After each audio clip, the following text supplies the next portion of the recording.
Seventh question है, ये एक बच्चे से संबंधित है जो कि जो है एमबीए कोर्स में दाखिला लेने के लिए जाता है। तो वहां पर क्या होता है, उसके साथ कॉलेज जाता है वो आवेदन के लिए।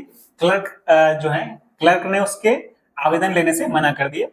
क्या कहा कि तुम जो है एक सफाई कर्मचारी के बेटे हो और मैनेजर बनना चाहते हो आगे, क्या तुम्हारे समुदाय में यह किसी ने यह ऐसा काम किया? देखिए यहाँ पर जो है, जिस उसके पिता कुछ भी करते हैं, वो सफाई कर्मचारी हो, कुछ भी कार्य करते हो, अगर बच्चा जो है पढ़ लिख कर वो जो है कुछ बनना चाहता है, तो इससे उसके समुदाय समाज से जो है कुछ भी इस तरीके की बातें करना जो है गलत है। क्या तुम्हारे संविधान में कि इस तरीके का कोई जो है आपके समुदाय में एक किसी ने कार्य किया है? क्या आपके समुदाय में कोई मैनेजर बना है, किसी ने एमबीए किया है? ये बात कहना गलत है। और आगे क्या कहा, नगर पालिका कार्यालय जाओ और सफाई कर्मचारी के पद के लिए। अब यहाँ पर बताने का क्या प्रयास किया उन्होंने, यहाँ पर वो कह रहे हैं कि ये जो समाज के व्यक्ति हैं, ये सिर्फ क्या नगर पालिका में जैसे सफाई कर्मचारी के लिए आवेदन कर सकता है बच्चा, जब उसके पास जो है जो उसमें क्वालिफिकेशन चाहिए, उसके पास क्वालिफिकेशन है, तो फिर वो क्यों नहीं कर सकता? तो यहाँ पर जो है सफाई का, फिर इस मामले में मनोज के किस मौलिक अधिकार का उल्लंघन हुआ है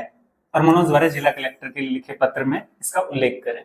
तो मनोज जो है अब जिला कलेक्टर को एक पत्र लिखेगा और इसका कौन सा अधिकार जो है उसका हनन हुआ है, जो हमें 6 मौलिक अधिकार मिले हैं उससे संबंधित ये क्वेश्चन है।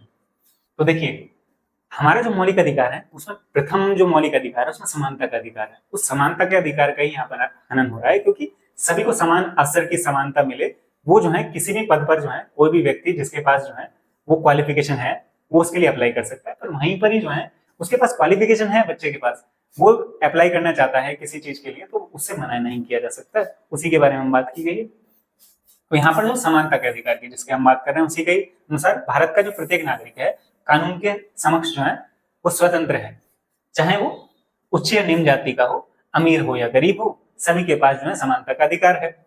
स्वतंत्रता के अधिकार का भी उल्लंघन किया गया है यहाँ पर, क्योंकि वह व्यक्तिगत स्वतंत्रता प्रदान करता है और वह कोई भी पेशा या व्यवसाय कर सकता है।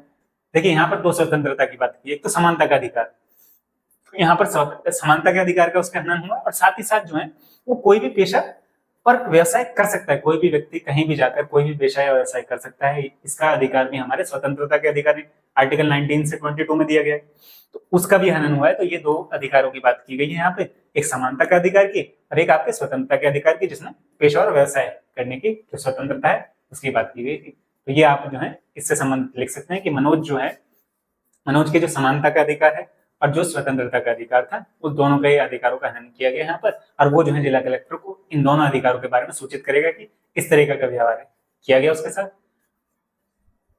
जैसे कि आपकी पोल साइंस की क्लासेस खत्म हो चुकी है, ये लास्ट क्लास थी, 9th क्लास की पोल साइंस आपकी खत्म हो चुकी है, ज्योग्राफी भी आपको चैनल पर मिल जाएगी, इसी तरीके से आपकी पोल साइंस भी मिल जाएगी। और अब ये जो पोल साइंस के बाद आपको हिस्ट्री की क्लासेस भी देखने को मिलेंगी चैनल पर। 9th क्लास का कोर्स लगभग पूरा हो चुका है एसएसटी का, 3 सब्जेक्ट हो चुके हैं, एक सब्जेक्ट आपको कुछ ही दिनों में आपको वो भी मिल जाएगा। तो आपका इस तरीके से 9th क्लास का कोर्स आपका जुलाई में ही आप कंप्लीट कर सकते हैं, अगर करना चाहते हैं। बहुत इजीली आपका हो जाएगा और आपको कुछ ही वीडियोस में कवर भी हो जाएगा। तो आप जितनी जल्दी कर सकते हैं सिलेबस कंप्लीट, आप अगर आप करना चाहते हैं तो एक बार में आप वीडियोस लगाइए छुट्टी वाले दिन और कंप्लीट कीजिए। तो अगर आपको वीडियोस पसंद आ रही हैं तो चैनल को सब्सक्राइब करें, वीडियो को लाइक करें, अपने दोस्तों के साथ शेयर करें। Thank you.